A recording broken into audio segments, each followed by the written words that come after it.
షోడశోధ్యాయము దైవాసుర సంపద్విభాగయోగము.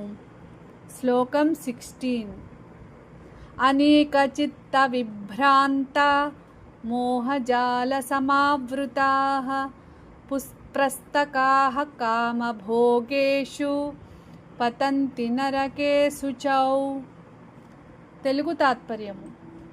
అనేక రకాల కోరికలు ఆలోచనల వల్ల మనస్సు చంచలమై మోహం అనే వలలో చిక్కుకొని ఇంద్రియ భోగాలపై అధిక ఆసక్తి కలిగిన వారు అపవిత్రమైన నరక స్థితిలో పడిపోతారు. ఈ శ్లోకంలో శ్రీకృష్ణుడు నియంత్రణ లేని కోరికలు మరియు మోహం వల్ల కలిగే ఫలితాన్ని వివరిస్తున్నాడు. భోగాల పట్ల అధిక ఆసక్తి మనిషిని ఆధ్యాత్మిక మార్గం నుండి దూరం చేసి దుఃఖం మరియు అధోగతికి నడిపిస్తుంది. हिंदी तात्पर्य. अनेक प्रकार की चिंताओं और भ्रमों से घिरे हुए मोह के जाल में फंसे हुए तथा भोगों में आसक्त लोग अशुद्ध नरक में गिरते हैं. भगवान श्री कृष्ण बताते हैं कि जब मनुष्य इच्छाओं और मोह में फंस जाता है तब उसका पतन निश्चित हो जाता है और वह आध्यात्मिक उन्नति से वंचित रह जाता है. English meaning. Bewildered by countless thoughts, caught in the net of delusion and deeply attached to sense pleasures, they fall into impure and hellish conditions. Lord Krishna explains that those who are overwhelmed by endless desires and delusion become trapped in a cycle of suffering. Their attachment to worldly pleasures leads them away from spiritual growth and toward degradation. The key message is: number 1, endless desires create confusion and mental unrest. Number 2, delusion traps a person in attachment and ignorance. Number 3, excessive attachment to sense pleasures leads to suffering.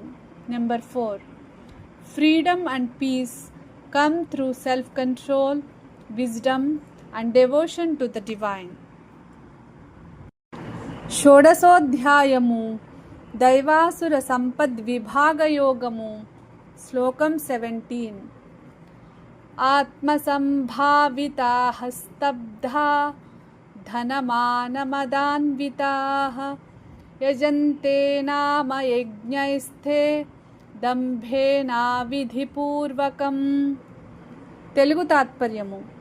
తమను తాము గొప్పవారిగా భావించుకొని అహంకారంతో నిండిపోయి ధనం మరియు గర్వం వల్ల మదించిన వారు శాస్త్ర విధులను పాటించకుండా కేవలం పేరు ప్రతిష్టల కోసం యజ్ఞాలు చేస్తారు. వారి ఆరాధన భక్తితో కాక డాంబికత్వంతో నిండి ఉంటుంది. ఈ శ్లోకంలో శ్రీకృష్ణుడు ఆసురిక స్వభావం కలవారి మతాచరణను వివరిస్తున్నాడు. వారు ధర్మకార్యాలను కూడా ఆత్మప్రచారం, కీర్తి, గర్వం కోసం చేస్తారు. భగవంతుని పట్ల నిజమైన భక్తి లేదా వినయం ఉండదు. हिंदी तात्पर्य. वे स्वयं को महान समझते हैं, अहंकार से भरे रहते हैं तथा धन और मान के मद में चूर होते हैं. वे केवल दिखावे के लिए शास्त्र विधि का पालन किए बिना यज्ञ करते हैं.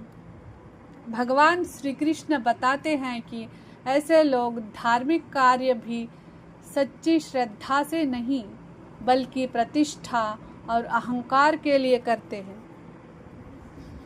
English meaning.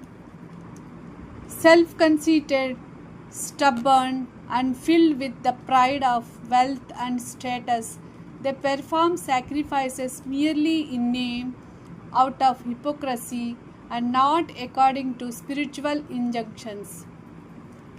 Lord Krishna describes people who use religious practices for self-glorification rather than genuine devotion.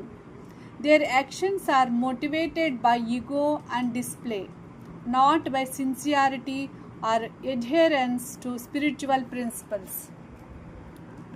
The key message is number 1, religious acts performed for fame or pride lose their true value. Number 2, wealth and status can foster arrogance if not guided by humility.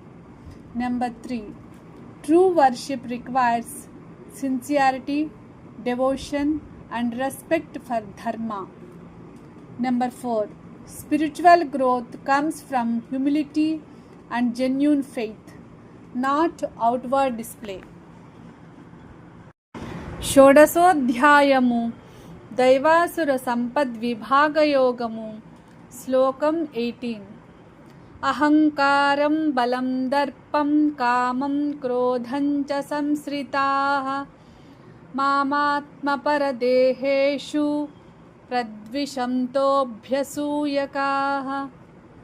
Telugu తాత్పర్యము: అహంకారం, బలగర్వం, దర్పం, కామం, క్రోధం మొదలైన వాటికి లోనైన వారు తమలోనూ ఇతరులలోనూ ఉన్న నన్ను అనగా పరమాత్మను ద్వేషిస్తారు. వారు అసూయతో నిండి సజ్జనులను మరియు దైవత్వాన్ని గౌరవించరు. ఈ శ్లోకంలో శ్రీకృష్ణుడు ఆసురిక స్వభావం యొక్క లోతైన దోషాన్ని తెలియజేస్తున్నాడు. అహంకారం మరియు అసూయ వల్ల వారు ప్రతి జీవిలో ఉన్న భగవంతుని ఉనికిని గుర్తించలేరు. అందువల్ల ఇతరులను అవమానించటం, హింసించటం, ద్వేషించడం వంటి ప్రవర్తనలకు పాల్పడతారు.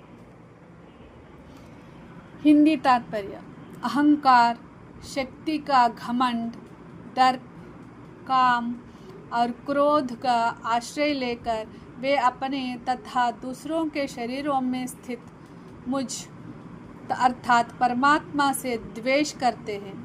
वे ईर्ष्यालु और दोष दृष्टि वाले होते हैं. भगवान श्री कृष्ण बताते हैं कि अहंकार और ईर्ष्या मनुष्य को इस सत्य से दूर कर देते हैं कि परमात्मा सभी प्राणियों में समान रूप से विद्यमान है. English meaning: taking refuge in ego, power, pride, lust and anger, these envious people hate me who dwell in their own bodies and in the bodies of others.